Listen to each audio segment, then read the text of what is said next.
नया तजर्बा। मैं गुज़िश्ता 3 या 4 साल से इंटरनेट पर इस किस्म की कहानियां पढ़ रहा हूं जिनमें औरतों को गैर मर्दों के साथ तस्कीन और सुकून हासिल करते हुए बयान किया जाता है।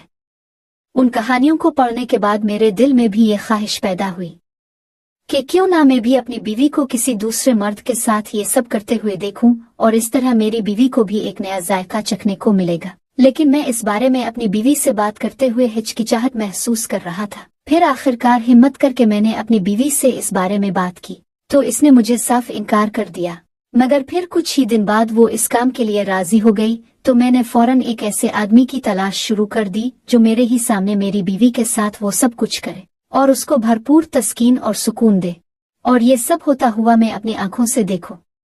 फिर कुछ कोशिश के बाद मुझे ऐसा शख्स मिल गया जो ये सब कुछ करने के लिए तैयार था, तो मैं इसे अपने घर ले आया। और फिर मेरा नाम राशिद है और मैं पाकिस्तान के शहर गुजरात का रहने वाला हूँ। मैं एक निजी कंपनी में काम कर रहा हूँ और मेरी तनख्वाह भी माकूल है।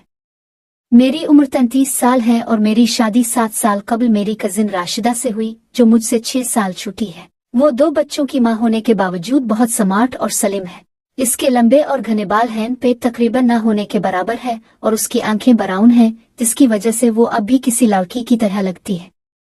हमारे 2 बच्चे हैं और हमारी इज़्दिवाजी जिंदगी काफी अच्छी रही है, मगर बाज औकात वो बदतमीज हो जाती है, लेकिन मैं खानदानी दबाव की वजह से इसे कुछ नहीं कह पाता। इब्तिदाई तौर पर मैं इससे काफी बेजार रहता था, लेकिन अब मुझे उन सब बातों की आदत हो गई है। मैं गुज़िश्ता 3-4 साल से इंटरनेट पर कहानियां पढ़ रहा हूं जिनमें औरतों को गैर मर्दों के साथ तस्कीन और सुकून हासिल करते हुए बयान किया जाता है।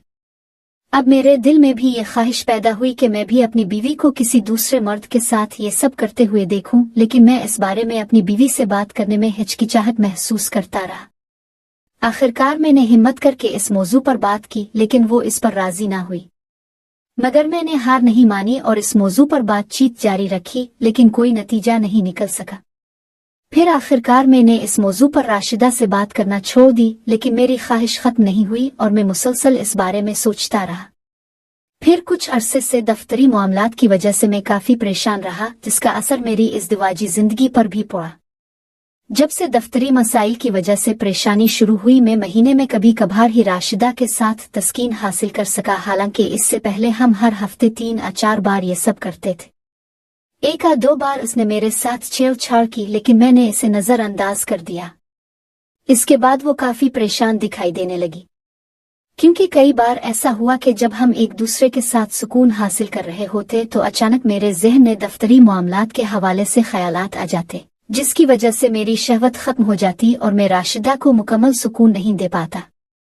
इसके नतीजे में वो मुझसे नाराज होकर दूसरी तरफ करवट लेकर सो जाती। एक बार तो वो मुझ पर बरस पड़ी और गुस्से में मुझे कोसने लगी, लेकिन मैंने शर्मिंदगी के बाइस इसकी बात का कोई जवाब नहीं दिया और सो गया। सुबह नाश्ते के दौरान राशिदा का मूड काफी खराब था, लिहाजा मैं नाश्ता करके फौरन दफ्तर के लिए रवाना हो गया। दोपहर को राशिदा ने मुझे फोन करके कहा कि आज आप हकीम साहब के पास चले जाएं, तो मैंने इसकी बात मान ली। रात को जब मैं घर आया तो राशिदा ने पूछा कि क्या आप किसी हकीम के पास गए थे, तो मैं खामोश रहा और कोई जवाब ना दिया। फिर जब रात को राशिदा बेड पर दूसरी तरफ मुड़ करके लेटी हुई थी जबकि मैं टीवी देख रहा था, तो मैंने टीवी बंद किया और उसका मुंह अपनी तरफ करके इसे गिले लगाने की कोशिश की।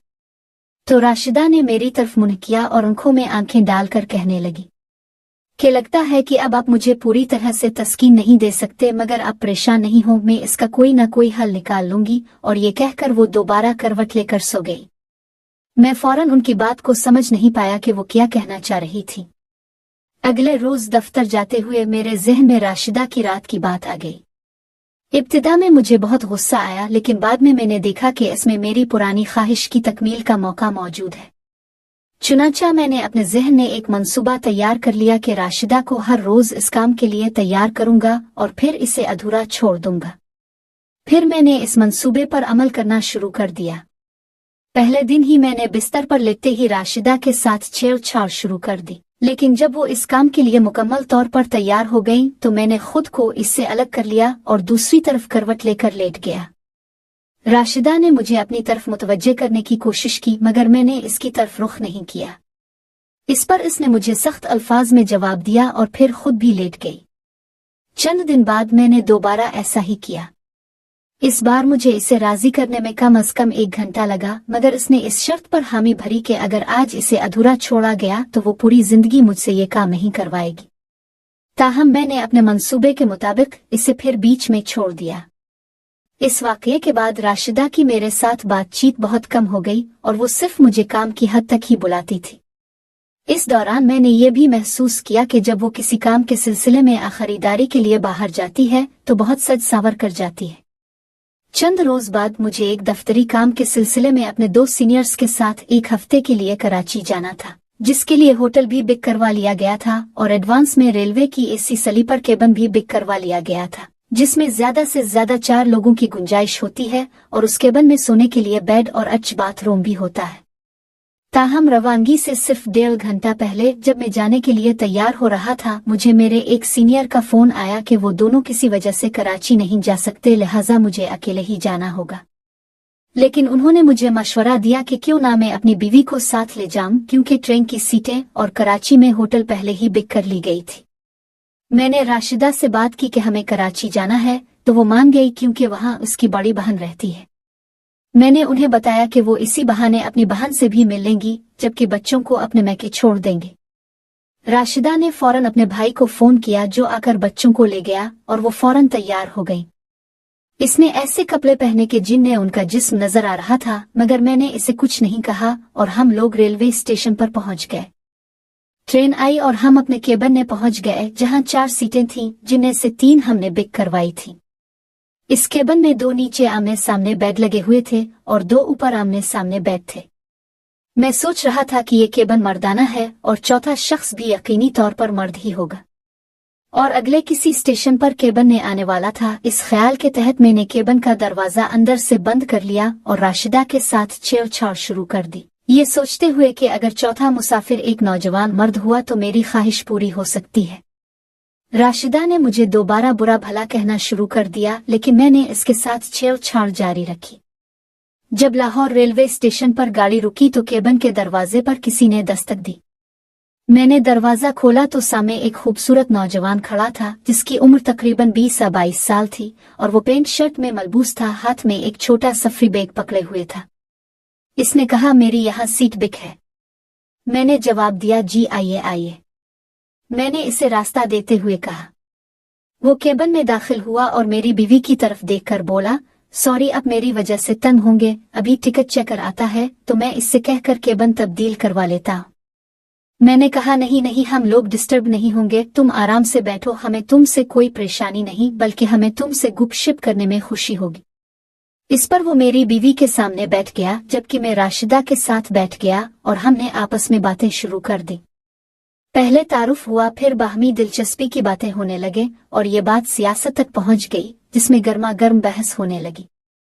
मैंने नोट किया कि राशिदा इस नौजवान, जिसने अपना नाम राहिल बताया था, को बहुत दिलचस्पी से देख रही है। बहस के दौरान भी वो इसी की हिमायत कर रही थी। इस नौजवान का कद तकरीबन 6 फुट के करीब था, जिस्म काफी फुट था, चेहरा क्लीन शेव था और बातचीत में वो काफी संजीदा मालूम हो रहा था। राशिदा इसमें काफी दिलचस्पी लेने लगी थी और मैंने समझ लिया कि वो क्या चाहती है, जिस पर मैं भी खुश हो गया कि आज मेरी अरसा दराज की ख्वाहिश पूरी होने वाली है। थोड़ी देर बाद मैं उठकर बाथरूम चला गया। वापस आया तो दोनों किसी बात पर हंस रहे थे। मैं उनके पास आकर अखबार लेकर बैठ गया और उन्हें गुफ्तगू का मौका फराहम कर दिया। वो काफी देर तक बातें करते रहे और मैंने नोट किया कि राहिल भी राशिदा में दिलचस्पी लेने लगा है। जब गाड़ी साहिवाल पहुंची तो रात के 9 बज चुके थे। मैं उठा और ऊपर वाले बेड को सीधा करके इस पर लेट गया। मैंने इन दोनों से कहा कि मैं सोने लगा हूं, आप लोग बातें करें, जब आप दोनों को भी सुना हो तो लाइट ऑफ कर दीजिएगा। ये कहकर मैंने आंखें बंद कर दे, मगर मुझे नींद नहीं आ रही थी। मैं तो उन दोनों को तन्हाई के लिए मौका फराहम कर रहा था। राशिदा इसके साथ उर्दू और पंजाबी को मिलाकर बातें कर रही थी, जिसे राहिल इंजॉय कर रहा था। अचानक राशिदा ने बात करते करते अपने बैग से अपना फोन और हैंड फ्री निकालते हुए इससे पूछा, आप गाने सुनना पसंद करते हैं? इसने जवाब दिया, जी हाँ, म्यूजिक तो मुझे बहुत पसंद है। राशिदा ने पूछा, आपको कौन से गाने पसंद हैं? तो इसने बताया कि मैं पुराने गाने और पॉप म्यूजिक ज्यादा सुनता हूँ। राशिदा ने कहा चलो फिर तुम ही इसमें से कोई गाना निकाल कर चला लो। जब इसने गाना लगा दिया तो मैंने उनसे कहा यार थोड़ी सी आवाज कम कर दो, हैंड फ्री लगा लो, मैं सो रहा हूँ। मैंने जानबूझकर हैंड फ्री का नाम लिया ताकि राशिदा और राहिल एक ही बेड पर बैठ जाए। तो राशिदा फौरन अपनी जगह से उठी और राहिल के साथ बैठकर हैंड फ्री की एक तार उसके कान में लगा दी। अब मैं ऊपर लेटे हुए इन दोनों को देख सकता था। पहले राशिदा इस जगह बैठी थी जहां मैं लेटा हुआ था। राशिदा ने कहा ये गाना अच्छा नहीं, कोई और गाना लगाओ। इसने अपने कान से हैंड फ्री निकालते हुए राहिल की तरफ देखा और साथ ही अपना हाथ उसकी टांग पर रख दिया। राहिल ने पूछा अब कौन सा गाना सुनना पसंद करोगी? राशिदा ने जवाब दिया कि इसके पास सिर्फ गाने हैं, फिल्म नहीं चलती। राहिल ने कहा कि क्या उसके पास ऐसे गाने हैं जिनके साथ फिल्म भी चलती हो? राशिदा ने इसके हाथ से अपना फोन लेकर दूसरी तरफ रखते हुए कहा हाँ है। आप बताएं कौन सा गाना सुनोगी? राहिल ने अपनी जेब से मोबाइल निकालते हुए कहा कि कोई अच्छा सा हो जिसमें डांस भी हो। राशिदा ने इससे कहा कि राहिल ने अपने मोबाइल पर कोई गाना लगाया और एक हैंड फ्री राशिदा को दे दी, जिसने इसे अपने कान में लगा लिया और उसके साथ बैठ गई। जैसे ही राशिदा इसके करीब हुई, राहिल ने एक बार गौर से देखा कि वो मोबाइल में मगन है, फिर इसने भी अपनी नजरें मोबाइल की तरफ लगा दे। मैं ऊपर से देख रहा था कि गाना सुनते सुनते राशिदा खिसक कर राहिल के मजीद करीब होने की कोशिश कर रही थी। जब गाना खत्म हुआ तो राशिदा ने मोबाइल इसको देते हुए कहा तुम्हारे मोबाइल में कोई फिल्म नहीं है? राहिल ने पूछा कौन सी फिल्म? राशिदा ने कहा कोई अंग्रेजी टाइप की। राहिल शायद इसका मतलब समझ चुका था कि वो कौन सी अंग्रेजी टाइप की फिल्म देखना चाहती है, इसलिए वो मुस्कुराया। राशिदा ने भी उसकी आंखों में झांका। फिर राहिल ने अपना मोबाइल पकड़ा और कुछ तलाश करने लगा। चंद लम्हे बाद इसने मतलूबा फिल्म ढूंढ ली और इसे प्ले करके मोबाइल राशिदा की तरफ बढ़ा दिया। राशिदा ने कहा हाय मैं मर जावा, आपके मोबाइल में ऐसी फिल्में भी हैं? राहिल ने फौरन इसके हाथ से मोबाइल लिया और कहा सॉरी गलती से लग गई, मैं कोई और लगाता हूं। राशिदा ने कहा नहीं रहने दो, यही सही है। इसने मोबाइल राहिल से छीनते हुए कहा और फिर इस फिल्म में मगन हो गई। राहिल ने नोट किया कि फिल्म देखते हुए राशिदा की आंखों में एक अजीब सी चमक दिखाई दे रही थी, जबकि राहिल की पेंट के दरमियान में कोई चीज उभर कर वाज़ेह हो चुकी थी। इस दौरान राहिल ने अपना एक हाथ राशिदा की टांग पर रख दिया। राशिदा ने एक नजर उसको देखा और बगैर कुछ कहे फिर से फिल्म देखने लगी। फिर राहिल ने अपना हाथ राशिदा की टांग पर फेरना शुरू कर दिया। राशिदा ने मोबाइल अपने दूसरे हाथ में पकड़ा और अपना एक हाथ राहिल के गिले में डालकर इसे मजीद करीब कर लिया। राहिल ने इसके हाथ से मोबाइल लिया और इसे साइड पर रखकर एक नजर मेरी तरफ देखा। मैंने अपनी आंखें इस तरह बंद कर ली जैसे मैं सोया हुआ हूं। फिर इसने राशिदा को बैठे बैठे